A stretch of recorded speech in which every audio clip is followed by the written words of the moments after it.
All right, you'd probably thought we should have cleaned up a little bit for the video, but well, that didn't happen.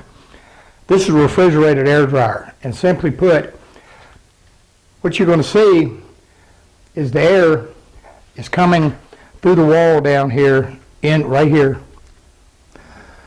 and it's going through a series of filters. And these filters are oil, water, and whatever. Then it comes up, it goes through the dryer. Now you got to remember, when it hits this point, it's already been through the radiator. Then it comes into the refrigerated dryer, goes through that, then this line is dissipated throughout the building. And it's exactly what it implies. I mean, as the air goes through, it cools it. And then it's got a separator in here that'll separate any water out.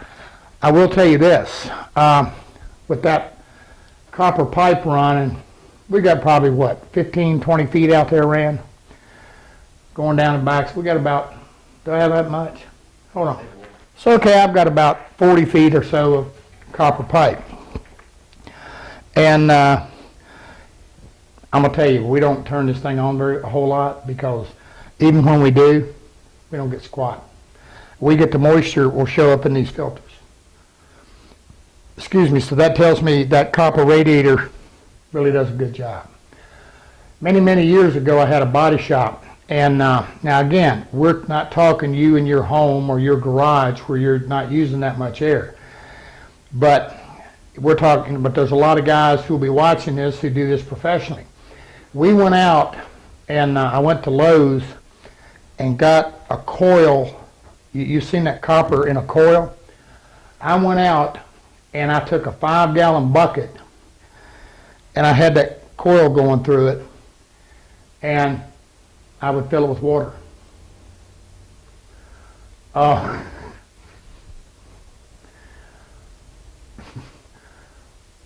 moonshiners call that a thump keg.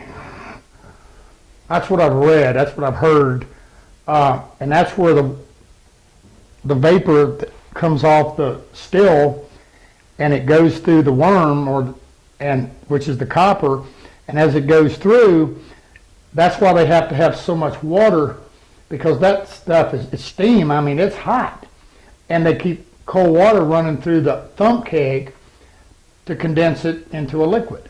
And the reason they call it a thump keg, so I hear, is as the steam hits that cold water inside that pipe, it thumps. I forget where I read that, but I did. Huh? Saw it on a show. Actually, I did. There's a TV show called Moonshiners, and I saw it on there. Yeah, that's where I learned it. But bottom line, cooling that air before, in your world, actually, if you took just a decent air hose, and instead of using one, use two, meaning, even if it's cold up somewhere, just having that air hose, something to give that air time to cool, then put a filter in it, then go to your tool, you'd probably be fine. And like I said, that little inline filter I showed you in there, I got it at the Auto Body Supply, but I've looked around out here, and you can buy them on the internet, all kind of different whatevers. You can buy them for like 20, 30 bucks, and some of them even less. But I got to say something. You're also going to see automatic oilers. And places where they're using a lot of air tools and whatever, they use them. And what it does is it puts a mist of oil into the air line so that all the tools and whatever are kept constantly oiled. That brings up a good point. Make sure if you're using air sanders, you keep your tools oiled well. But you really don't want an automatic oiler if you're using it on spray finishes. Yeah, I know I probably shouldn't have had to say that, but I just want to make sure I got it covered. No automatic oilers.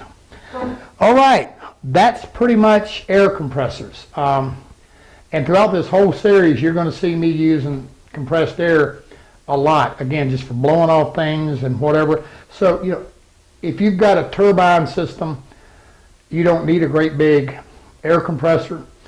But there's a lot of little things that you can use them for. And again, you don't need huge ones, you know, for spraying the dye, spraying the stain. Your air nailers. Everybody likes air nailers. So, compressed air, good thing to have.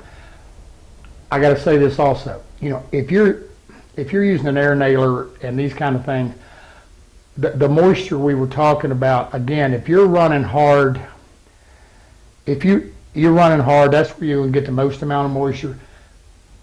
If you run hard, then leave the hoses lay. But you can also simply take a blow tool and put it on there and blow air through it. And a lot of times you'll see the water, the vapor mist come out. And when it clears up, you're okay. You're not going to get that much. So just be aware of the moisture thing. And again, you know, make sure you keep an eye for it. Okay, the last thing I want to show you on compressors, this is something else we did. Now it's gotten paint all over. This is copper. Is we put a drop leg. And, you know, water is heavy. And all this drop leg is about is any water that would happen to be in this line coming through, the purpose was that it would come down and we would trap it in here.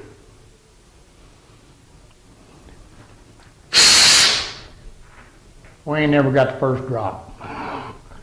But it worked. So, you know, that's because that copper out there cooling, like I said, we've got these drop legs and we got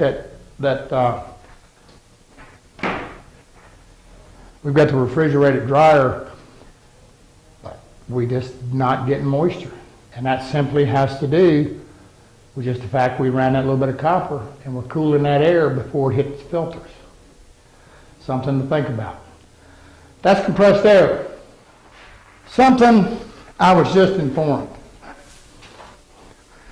Billy, who's behind the camera and who worked in the Navy with boilers and all of this stuff, he said, you know, you don't have that right. That's why I was wrong with it.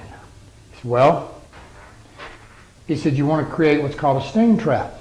And after he explained it, I think he's right. He said, what you want, he said, air and moisture can squeak right on past this T-joint.